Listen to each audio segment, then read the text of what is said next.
Hello everyone and welcome to my 6th and final review of Primeval Series 1.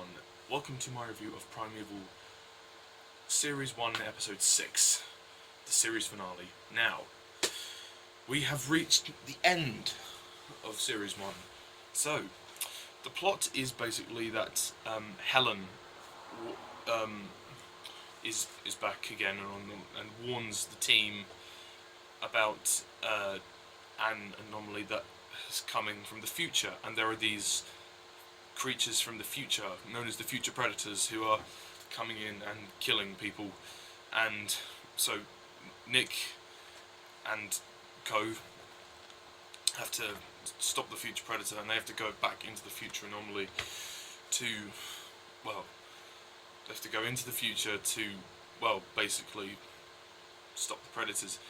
But there's this tension between Helen because she wants to find the future and change the future and all that. It gets a bit complicated in the time travel sense, but the general gist is there's a creature, again there's a creature and they have to stop it, but this time it's a creature from the future. So yeah, a very basic plot, but yeah, it works. So, episode 6. Now this is the series finale, so it's got a lot to deliver on, and in my opinion, it absolutely rocks. Episode 6 is a fantastic finale. It really is. I mean, we've had, the first 5 episodes, immersing us into this story, this world, and this is where they kind of go all out. There is a lot of action in this episode. This is 45 minutes, and it's epic. This is the most epic episode of the first series of Primeval. It's very well constructed.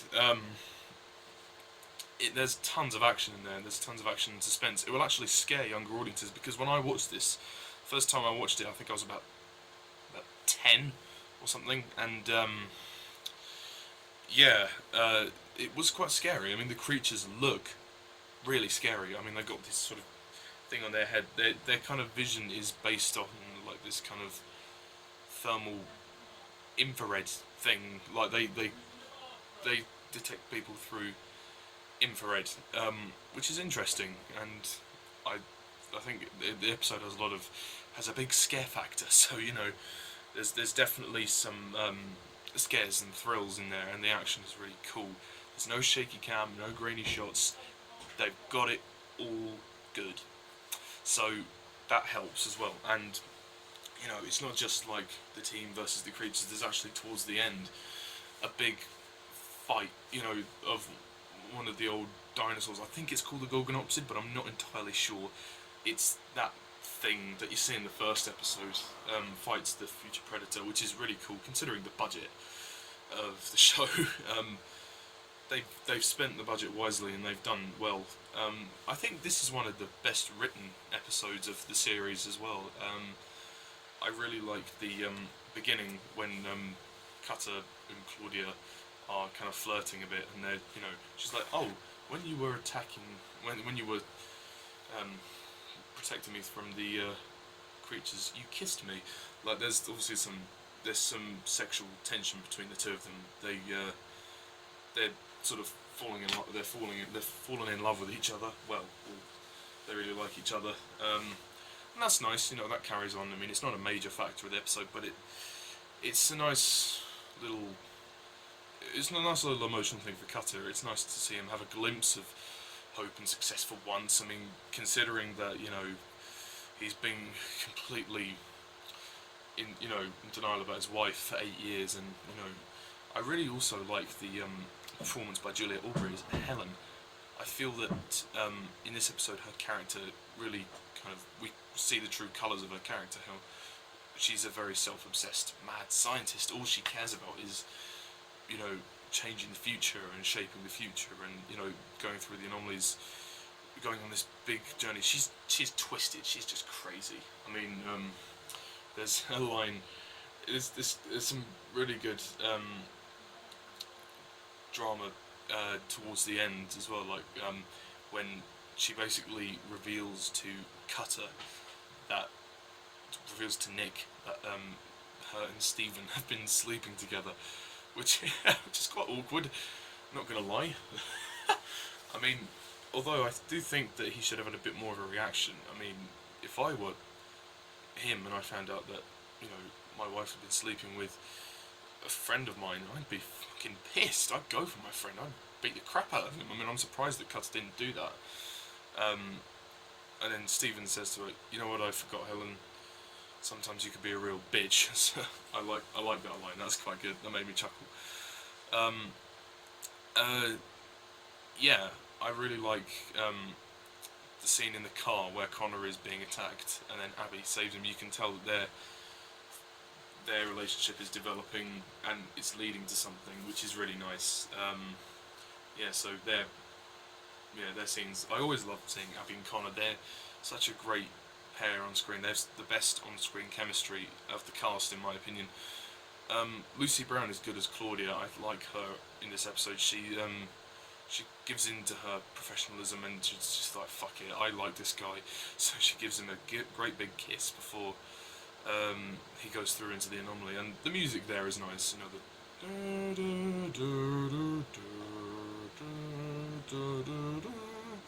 that's really cool. The music generally is good as well. Like, it's dramatic, it's suspenseful. Like, you know, the episode is very briskly paced. There's never a dull moment. It's exciting as well. It's very exciting. I mean, it's pretty much the big action, blockbustery episode of the series. I mean, the previous ones had their blockbustery moments, but they were more kind of intrigue and drama. This isn't without character moments, though. This has great character moments. Again, Stephen the guy can't act very well. I don't know whether he can act. He just doesn't seem to be displaying much emotion. I mean, there's no development of the character, and the actor just doesn't deliver what he's meant to deliver. James Murray has been the weak link of the team, in my opinion, for this episode. I really like Ben Miller as well. He adds a lot of comedy and like relief to this episode. It's quite funny as well. I really like, but he kind of has to kind of give in to Cutter's line. You know, he's very sarcastic, but in a funny way. Yeah, and in terms of as a conclusion, it's great. I mean, it's really good. I mean, it leaves you wanting more. It's intriguing. It ends on kind of a cliffhanger. Like, obviously this is spoilers, so yeah. But Nick comes back through the anomaly and realizes that Claudia is not there. Claudia has been eradicated from existence. Something happened in the anomaly. When they went through into the anomaly, there was this big paradox. They'd created a paradox around themselves. You know, in episode 1, where Nick and Ryan go into the anomaly, and then they find the dead bodies, and then Helen's wallet, and then there's a picture of Helen as well. Nick takes that picture, and then he realizes, oh shit, we've just created a paradox. We've walked in on our own. So they've kind of changed things around, and it's caused this big paradox and messing with time. So now Claudia doesn't exist. I mean, none of the others remember her apart from Nick and Helen. I mean, Claudia is gone. She's not there. She's gone. So it's really it's really interesting. And you know, Cutter then at the end, there's that moment of realization of, holy shit, these anomalies are much bigger than this. It's not just about the creatures coming through.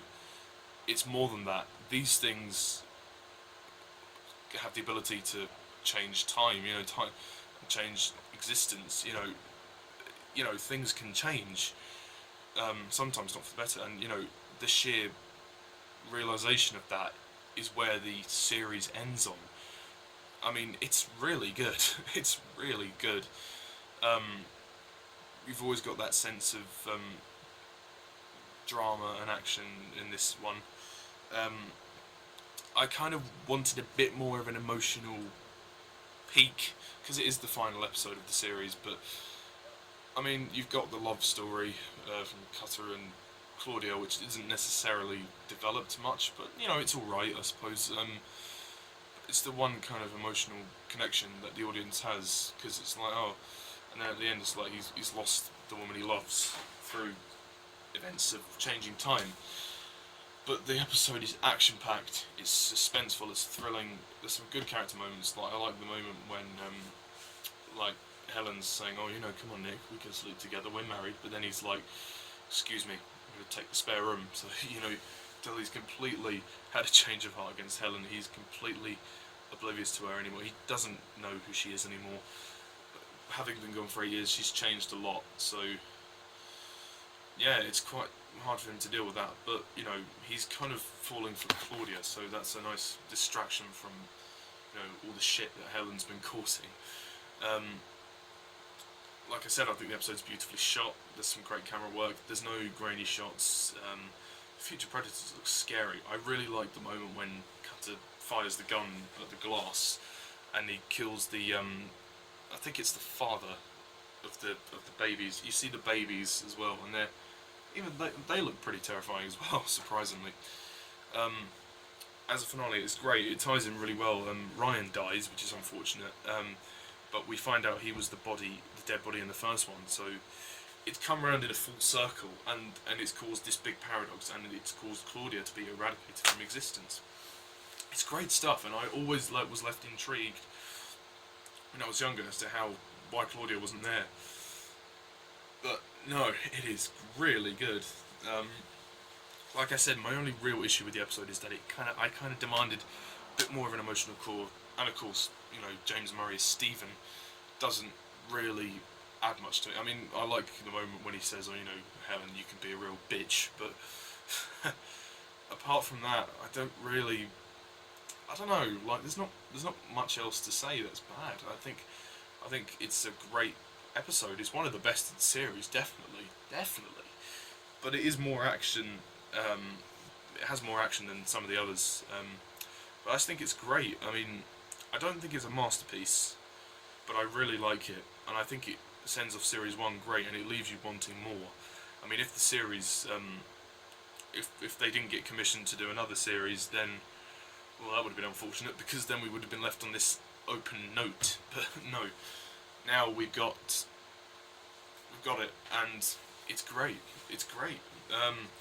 So overall, I think I'm going to give episode 6 a 9 out of 10.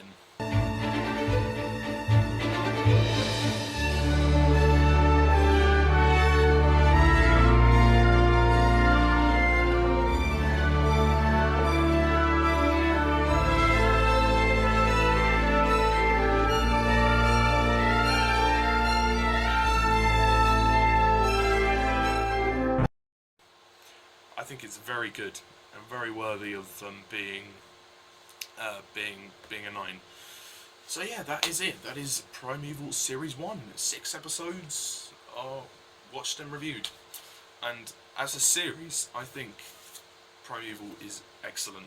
I really like it. The first series is a really good one. It brings you into the world of Primeval, but not just with the whole, you know, anomalies and creatures. While that is fascinating in its own right, what fascinates me more is the characters. Each, you know, or most of the characters are very likeable and developed, and you know, they're all interesting. The actors really bring them to life, or most of them. And you care about the human characters as well. You know, it's not just about you know them fighting creatures and and stuff. I mean, whilst that is fun to watch, if the human characters didn't work, then the show would become repetitive, boring, and just fall completely flat on its arse. But the first series, whilst there are some minor problems with it, I still think that it holds up, and it's a great TV show. It's a great 45 minutes each episode, and I love the characters. I love the story arc of the 6 episodes. I love the mystery, the intrigue. The CGI looks really cool. The title sequence and music is great. The direction's good too, and the writing is good. Not amazing, but good. It'll do. It'll do. As a series, I think the 6 episodes are fine. I don't think it needs to be any longer. I think any shorter, and then I think it would have been too short. 6 episodes is fine. I mean they gradually get longer over the next 2 series anyway. So yeah, those will be fun to review. But overall, I'm happy with the series. I'm not going to give like a rating out of 10 for the series as a whole, but I will say that I think it's a